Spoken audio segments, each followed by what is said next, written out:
You won't believe how unreal this is, but it all started with the return from a business trip to discover that my mountain sanctuary, my $3 million home, was nothing more than smoldering rubble, all because of supposed HOA fines. Fines, mind you, from an HOA whose bylaws I never signed, whose jurisdiction never applied to my property. I pulled up the winding driveway, the gravel path I'd built with my own hands 12 years ago, the driveway I'd graded to perfection, engineered to handle everything this land could throw at it. The air was crisp, a clear October morning in Colorado, and I could almost taste my coffee when I should have been stepping onto my deck. Only there was no deck, no house, no sanctuary. Instead, a raw, brown scar in the earth with twisted metal, shattered logs, and river stones crushed into unrecognizable heaps. A curl of smoke drifted up, that one solitary remnant that made it all so final, so deliberate, not an accident or a fire, but a demolition. My brain was a cage of ice. My house, our house, was obliterated. No shell, no ashes, just nothing. I stepped out of the truck, boots crunching on gravel, and smelled diesel, soot, freshly turned earth, tracks from a big excavator carved through my yard, leading down to a rented lowboy with a cheesy magnetic sign, Aspen Creek HOA Community Compliance. That's when the surge came, a blaze of something hot and sharp. But I didn't unleash it. I'm an engineer. I'm a governor. I solve problems with facts, not fury. I pulled out my phone. We had a security system I designed, 6 solar, motion-triggered, cellular-connected HD cameras uploading footage to an encrypted server. No Wi-Fi needed. I pulled up my alerts. First one, motion at the gate. A bright orange notice taped to the post. Next, a Komatsu excavator rolling up the drive. Next day, early morning, demolition crew laughing. I heard them clearly through the camera mic. "You sure about this, boss? That's a fortress." "Got the papers right here. Emergency compliance order signed by the county." They ripped through the bay window, crushed the fireplace, the hearthstone where my late wife's ashes rested. They leveled everything. Our home wasn't just destroyed, it was desecrated. This wasn't about emotion, it was about authority. The foundation of their claim rested on a lie. My property was never part of their HOA. I had the deed, the plat, county records. So I drove down the mountain to the county recorder's office, maps and documents ready. Parcel 45B, outside their boundary, subdivided and recorded June 4, 2010. The HOA incorporated December 18, 2011. They came after land that pre-existed them by a year and a half. I photographed everything. Then I retrieved the notice they left in my mailbox at the base of the road. Final notice of intent to enforce compliance, listing over $11,000 in bogus fines for things I had permits for.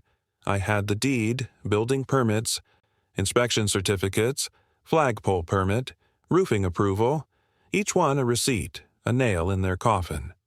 I visited a retired county planner friend, George, over coffee. He flipped through the plat, boundary lines, and confirmed what I already knew.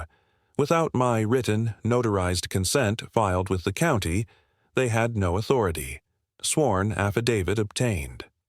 Then I visited a digital forensics expert. The screenshot of their county document was traced. Metadata revealed creation on Brenda Winter's personal laptop Tuesday at 11:14 p.m. That one solidified forgery. I drove next to the title insurance company. The report came back clean. No liens, no default notices. Their fines were ghost debts. Then I went to the property with Milo, a structural engineer. He measured, took soil samples, flew a drone. The demolition had destabilized the hillside. Without geological surveys or structural support during removal, the entire slope was compromised. The subdivision below was at risk of landslide. He wrote a full report. I had 4 receipts: legal jurisdiction, forgery, title clear, and structural hazard. The dominoes were poised. I scheduled a meeting at the HOA clubhouse. I arrived as a simple man, jeans, flannel, work jacket, just the guy whose house had been illegally torn down.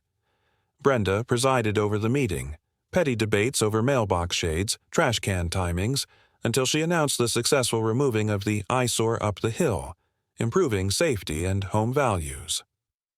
Applause. That's when I rose.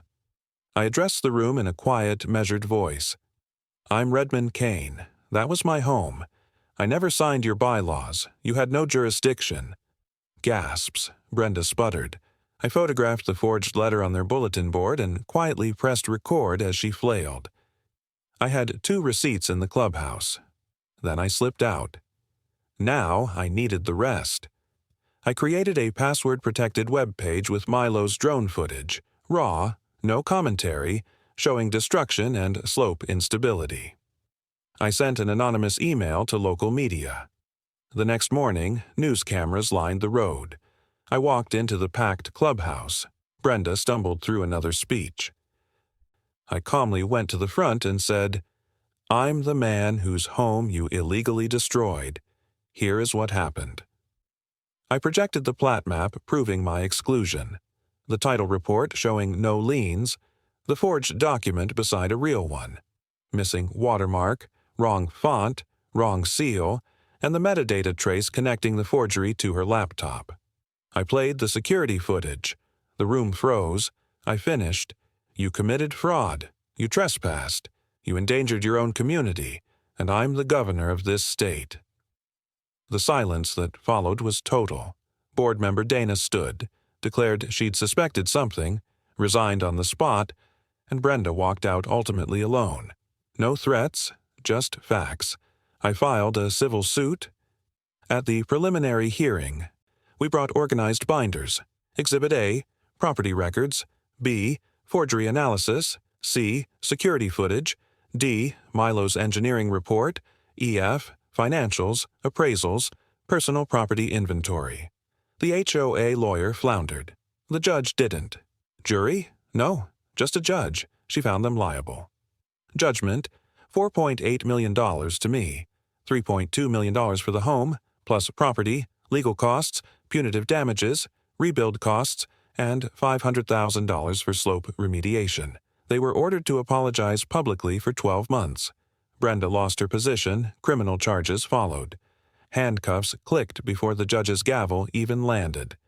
1 year later, I stood on the porch of a new house. Deeper foundation, reinforced steel beams wrapped in Douglas fir, triple-pane windows. Perfect copy, but stronger. The great stone fireplace stood again with a plaque. Sarah's house, built with love, rebuilt with purpose. Her ashes rested securely in a vault in the foundation. Down the slope, the HOA's residents faced massive assessments. But instead of resentful compliance, something changed. Dana used her paralegal skills to investigate HOA infractions. She organized the community with facts. Minutes improperly recorded, pet projects, misuse of funds. 3 months later, 89% voted to dissolve the HOA entirely. The covenants vanished. The clubhouse became a tool library. Neighbors talked again. Trust replaced fear. I never sought revenge against Brenda. That's driven, emotional. I sought accountability. The law is a tool. She lost everything not because of me, but because of her choices, and I found my peace not in her fall, but in rebuilding. On weekends, my grandkids fly kites on the lawn. We sit by the fire.